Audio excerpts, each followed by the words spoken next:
You're listening to Psych with Mike. For more episodes or to connect with the show with comments, ideas, or to be a guest, go to www.psychwithmike.com. Follow the show on Twitter @PsychWithMike or like the Facebook page @PsychWithMike. Now, here's Psych with Mike.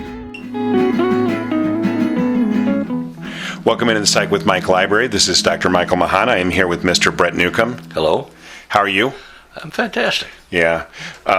We have a guest. If you're on the YouTubes, you can see the guest. If you're not on the YouTubes, you can't. Right. So, special mystery guest, would you like to introduce yourself? Sure. My name is Michael Antry. I am a senior at Washington University in St. Louis, and I'm a full-time software engineer at Bayer Crop Sciences. So, right now, Michael is actually in my substance abuse class. Yes, sir. Yeah. And so, and one night I was talking about having gone to St. Louis University. Do you remember this? Maybe. Keep going with the story. So I had said, "Oh, You weren't under the influence of any substances, were you? No, not that time. No. Yeah, not that time. I talked about going to St. Louis University, and Mike said, "Oh, hoity-toity," and I'm like, "We're sitting at Wash U, the most." Oh yes. I do Yeah, remember this. yeah. And I thought, it seems like a disconnect. I mean, it's not really that hoity-toity. We're sitting at Wash U. So for people who are not aware, especially if you're from Australia and you're not aware of the classification of educational systems in the state of Missouri or in St. Louis, Washington University is a world-known educational institution. I went to St. Louis University, which is maybe second tier in St. Louis, but is certainly not in competition with Washington University. Well, I started my undergraduate degree at University of Illinois in Urbana-Champaign, so any private institution to me was gotcha. a little bit hoity-toity. Yeah, came from public school, and so, Yeah. it was, private school. So we had an opportunity, Brett and I had an opportunity to have a lovely visit with perhaps the biggest Psych with Mike fan that we know of. Her name is Sarah. She's from Australia. Some people have probably heard us talk about her before because she's been in constant contact with us.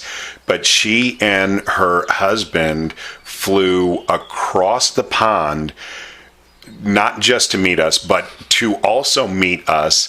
And we had an opportunity to spend an afternoon with them, and it was absolutely humbling and lovely. Very nice couple. Yeah.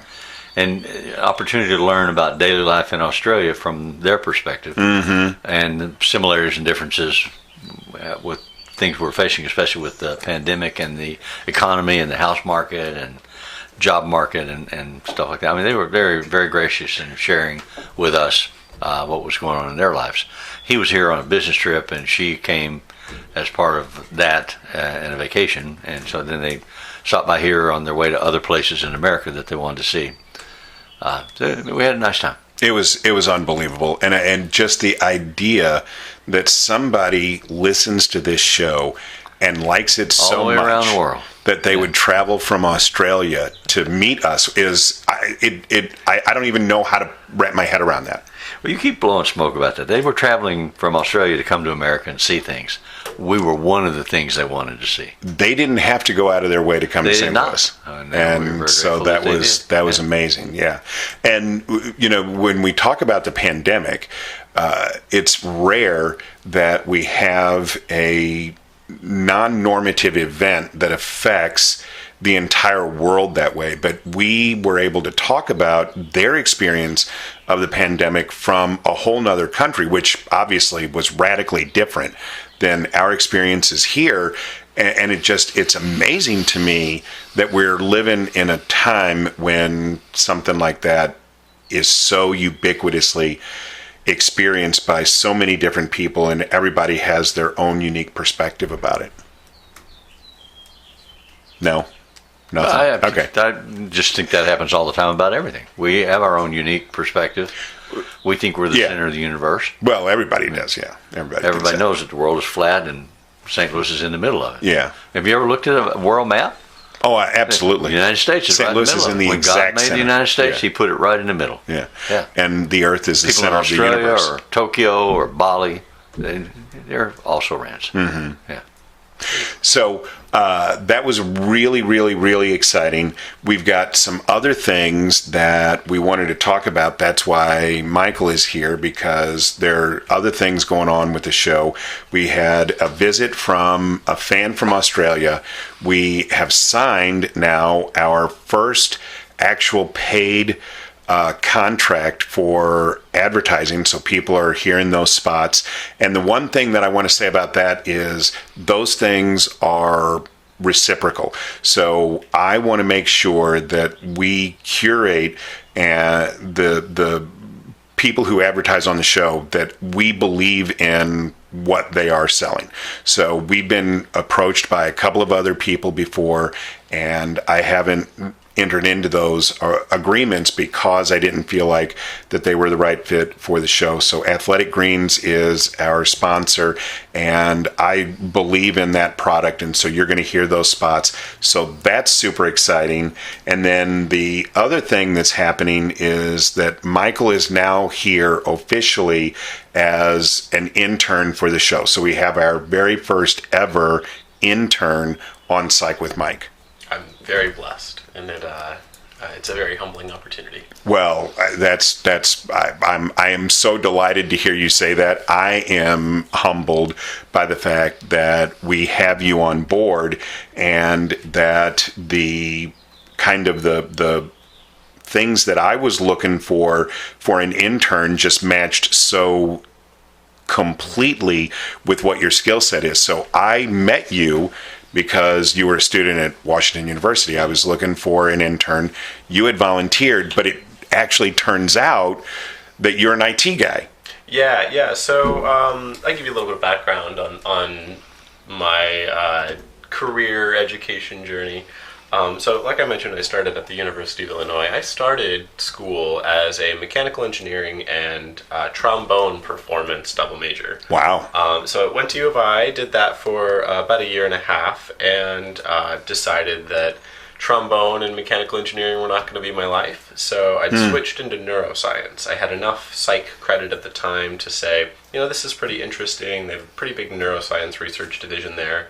And did that for 2 years, got to the point where I would have needed to take the MCAT and go to medical school, and I said, I don't really want to go to medical school. That's a whole lot more work than I wanted to do for that particular interest. So I left the University of Illinois, didn't have a degree, and got offered a job at a startup doing some software engineering. I'd picked up a computer science minor along the way. So I wound up back here in St. Louis. I'm originally from the St. Louis, Southern Illinois area, and started doing computer science and programming full time. So I'm about 5 years into that career. I'm 27 now, and I've really enjoyed it. Gone to a few different places, but ultimately I kept that interest in psychology and social sciences. And Washington University has a great night school program called University College. So I found that University College was offering a degree in economics. Said, that's a social science that also lends itself to quantitative reasoning, right? And lo and behold, turns out I really like economics, and I really like behavioral economics explicitly. So started taking more psychology classes, ended up taking your Perspectives on Counseling class. Really, really enjoyed it. Which is why I ultimately signed up for substance use or addiction and treatment. And it just really fell well into what your goals were, what my goals were for completing out a degree and doing something in more of a practicum without having to do more research. Really don't want to do much more research, at least as a part of this degree. So it really worked out symbiotically. So I find behavioral economics to be fascinating, and something that actually Brett talks about a lot is behavioral economics. So what is behavioral economics? So behavioral economics really is a branch of psychology, and people will say it's a branch of economics, but in my opinion, I think people get pretty confused as to what economics is as a degree, as a field of study. And to me, and this is obviously very subjective, to me, economics is at its core a social science and not really a business degree. So behavioral economics really looks at the psychological implications on economics, right?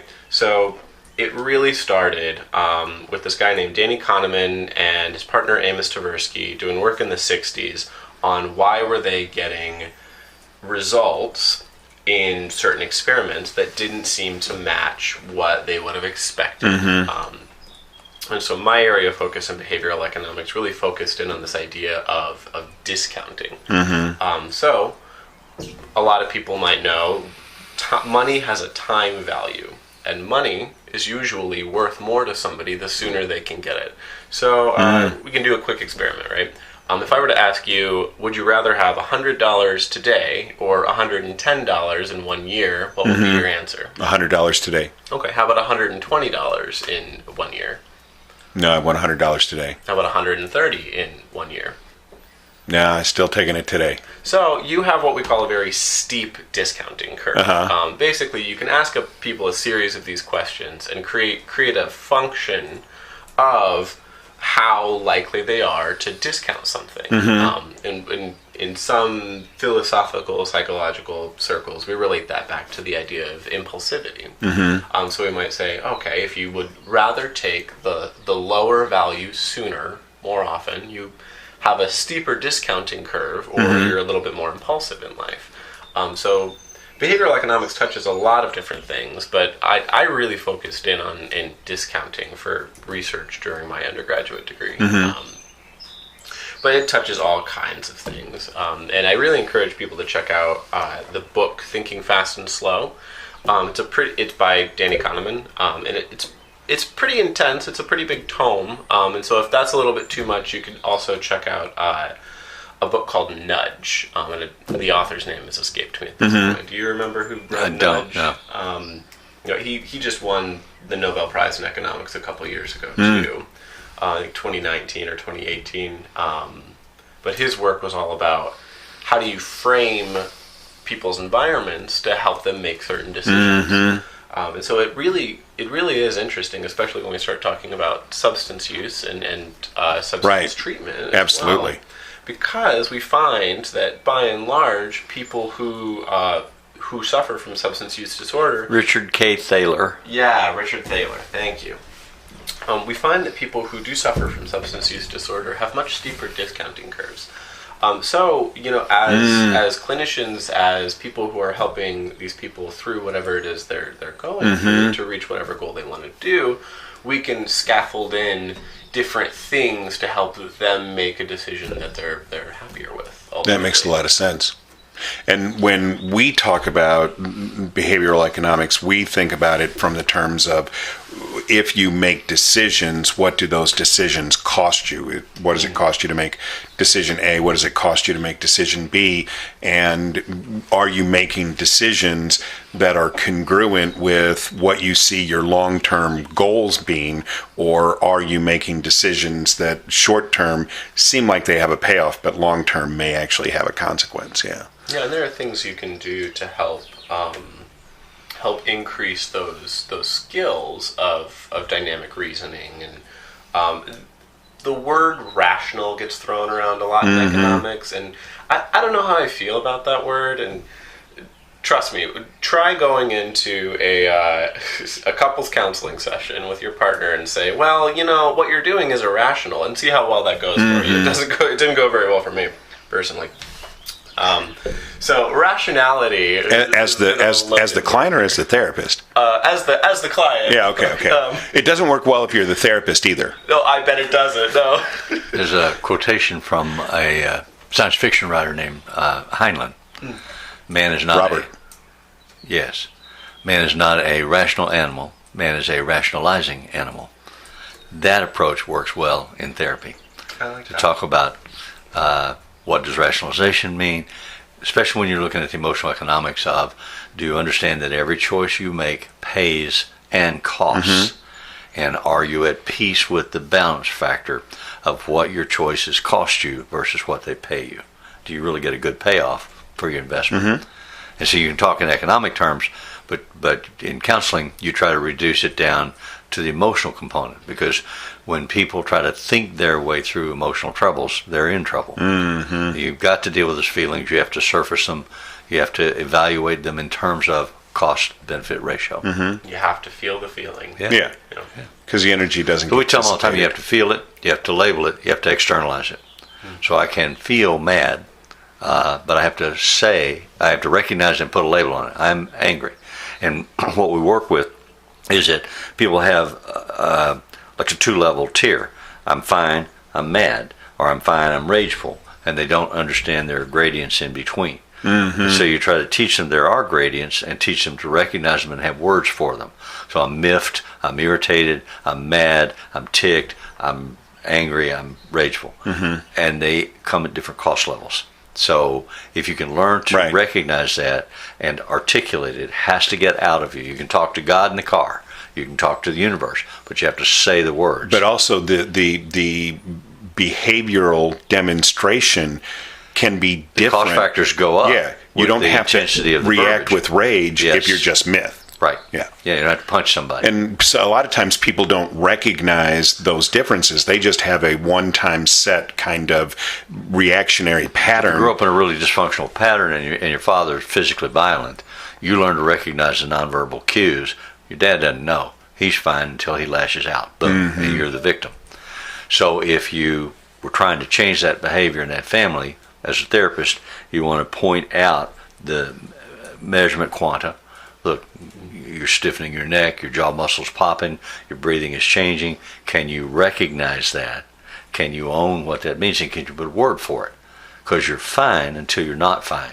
So let's find a range.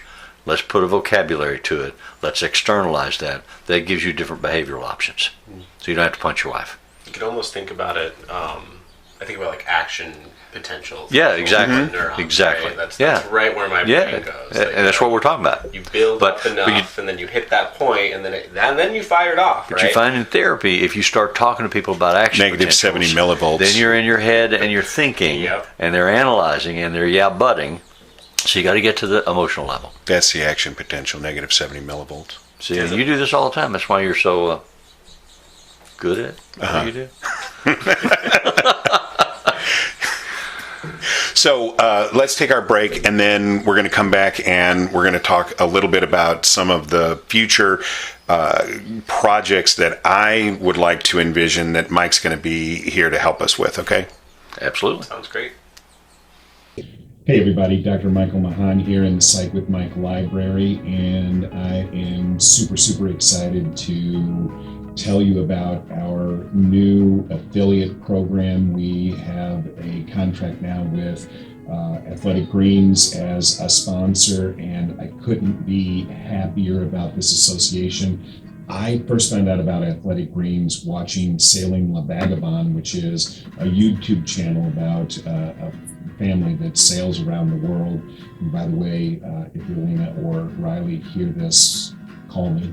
But I really wanted to try the product and was just about ready to pull the trigger on that when they actually reached out to us at Psych with Mike and said, hey, we would like to be a sponsor. And so I could not be happier.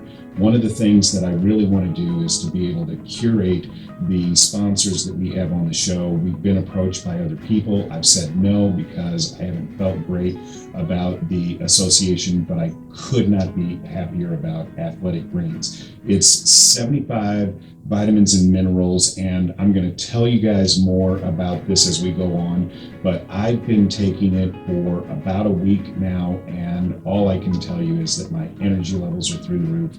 My workouts have been fantastic. And what I would say is, if it makes sense to you, if you're thinking about a supplement like this, then try them out. You have to go to Athletic Greens /emerging for us to get credit here at Psych with Mike. The link will be in the show notes. Please go to that link and check them out.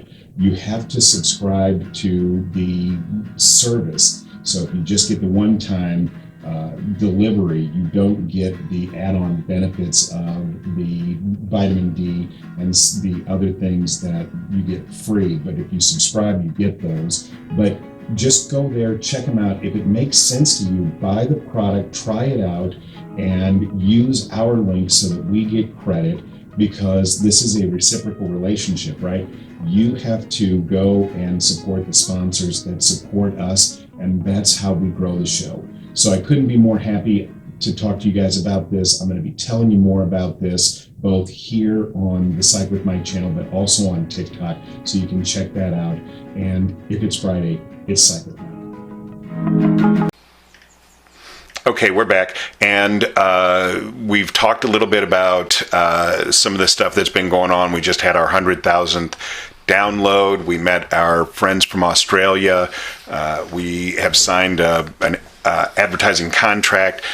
Michael is here as our intern.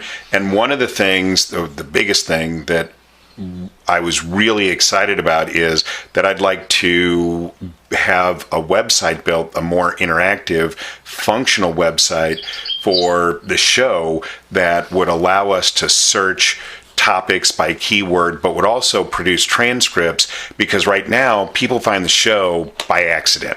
Either somebody tells them about it, or they are searching on the internet, they just come by it by accident, because we don't put out enough written information for it to be searched on Google. So Psych with Mike, unless you're looking for Psych with Mike, doesn't come up on just a regular Google search. So that's some of the stuff that we're going to try and address and change. And that's why Michael is here, because that's his wheelhouse. That's what he does. Is IT guy, builds websites, and he's going to help us to build a new, more functional website for the show, which I could not be more excited about. I'm excited as well. It's going to be a fun challenge, and ultimately, in my day job as a software engineer, this is what I do. I build websites, I build web applications. This is a lot of where I live my life, and it's really nice to have the opportunity to bring a couple of these passions together.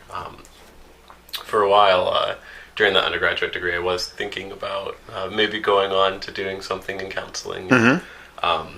I think I'm still finding the intersection of all of these things between computer, IT technology, programming, economics, and counseling ultimately. And so it's really a special place to be. Mm-hmm. There have been some early counseling software applications. I think Eliza is one.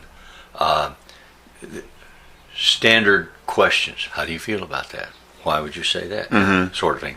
That people can interact with and have the conversation, and this dumb computer just keeps repeating these questions.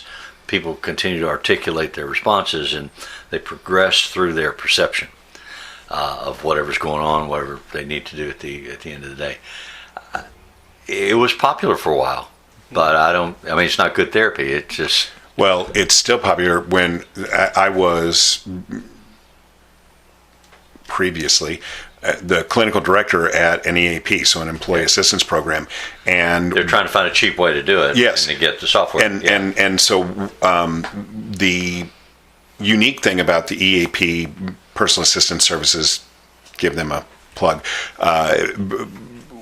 that I worked at, was that they always had live people. They had a call center of live people that answered the phone, which is extremely rare in insurance in general, but certainly EAP specifically. And they always had live counseling going on. But even while I was there, they were experimenting with bots that would answer at least initial kinds of calls. Like, you would have a subscription service, and this bot would say, "Oh, how you feeling today?" And if you typed in certain words, it would escalate it to the point of flagging an actual live person to contact that individual. Have an old crap button. Yeah, but if not, yeah, you were talking to the bot, and I agree. I think that that's why for me, and we haven't done a show on this. We probably should do a show on this.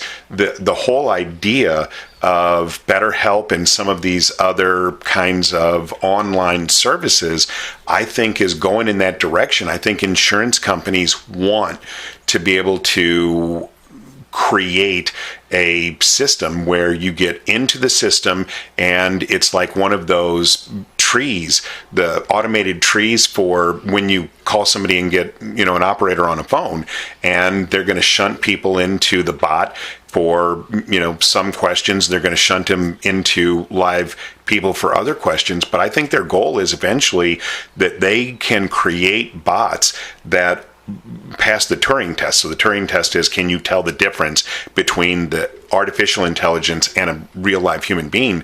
And if they get close enough to that, I think their goal is to have the bot. They may pay a lot of money for these artificial intelligences initially, but they would save so much in not having to have a live person's salary that I think they feel like it's cost effective. I'd used one a while back. There was one that it focused in on CBT, and it was very explicit about saying, this is an artificial intelligence, and if you're in crisis, and don't use this. And lawyers write that script, right? Yeah, and I do like the guy who put it out. His name is Andrew New. He was a artificial intelligence researcher out at Stanford. I think he's still at Stanford. But it was a Facebook Messenger bot, and it asked you to do a daily check-in. And so I think there is a place for something like a bot like this, if nothing more for the idea of getting people to start in some practice of self-reflection or some practice of mindfulness. But they've also found a lot of data that supports the whole check-in process, especially for dealing with depression. So if someone cares about you and checks on you, it helps you avoid or stay out of the depths of despair. And so they have these automated systems now that will check on you that replicate real life. And they're finding some productivity with this, some usefulness to it. But it is still just all up in the air. Is it the same thing as real therapy, and does it really help with critical issues? Oh, absolutely not. It's kind of like the conversations between, we used to have conversations about counseling versus therapy. What's the difference between them, and when does one become necessary compared to the other? So those conversations are still going on. But the issue that I have with this trend, and I don't think there's a way to stop it. I think this is going to happen because it's too much a part of the zeitgeist of how the insurance companies want to do therapy in the future. But back in the early 1980s, I had just started working in behavioral health, and that was the point at which they were trying to limit the amount of time that a person could go inpatient into the hospital. And at the same time, cognitive behavior therapy was on the rise, and the insurance companies found cognitive behavioral therapy to be a really good way to operationally define, Brett Newcomb, you come into therapy, you tell me you're suicidal, I can document that, then I can document my intervention, I can document your response. Create a matrix, we give you 72 hours to get better. Exactly. That's exactly what happened. And so then all of the money got poured into doing research on cognitive behavioralism. And is cognitive behavioralism any better than psychodynamic approaches? I don't think so, but I think that there was a ton of money poured into it, and they did find success with that. And now I think the same thing's going to happen. These companies that are trying to create these bots... Confirmation bias. Exactly. Yeah. They're dumping tons of money into finding literature to support what they believe is the conclusion, which is these bots are helpful. But they're not doing the same research on the other side. They're not doing research that are blind studies, double-blind studies, that are really using good controls to determine, are the bots more helpful than talking to a live person? And they are creating, yes, confirmation bias, which is going to push their agenda, which ultimately is to get as many people out of doing live therapy as possible. The same thing is happening as a result of the pandemic when they're moving to audio-visual therapy. Right. Do Zoom sessions. What I tell people, man, be careful of signing on to that. Yeah, when you say that, what you mean is you tell clinicians be careful to becoming a provider for that, because they pay you low-ball dollars. No, I want people to get therapy however they can get it. All right. I just wanted that clarification. So my son is similar but different to you. He graduated with a degree in mechanical engineering and physics and became a software developer for MyTech Industries. And he writes software programs. And he is in the midst of learning more about artificial intelligence and how that applies. But he absolutely refuses to do any social media. And he's very reluctant to create a password and open an account anywhere for anything, because he knows behind the scenes how that all gets used and how seductive and addictive it is. Yeah, and really so he's trying to avoid it as much as he can. Yeah, those parasympathetic relationships, I think, can really have a detrimental effect on people's psyches. And we're talking about, can you design a test where you're saying, well, does the bot help? Does the person help? Is there a real measurable difference in a person talking to a bot or a person talking to a person? And ultimately, I think there's a question you have to ask, which is, in order to do that experiment, you have to start doing the psychotherapy or the counseling over text messaging. And how effective is that really? So I think you'd hit a lot of convolution between, is this ineffective because the clinician isn't as experienced in doing this over texting, right? Or is over texting just fundamentally not as effective because you don't have the nonverbals, so it's harder for the therapist to really genuinely get all of the information that we would have if we're doing therapy with somebody one-to-one. And there are biosocial implications too, right? Just being in a room with other people, you increase oxytocin levels, you decrease cortisol levels, and that's all measurable. And I would be remiss if I ever said that I want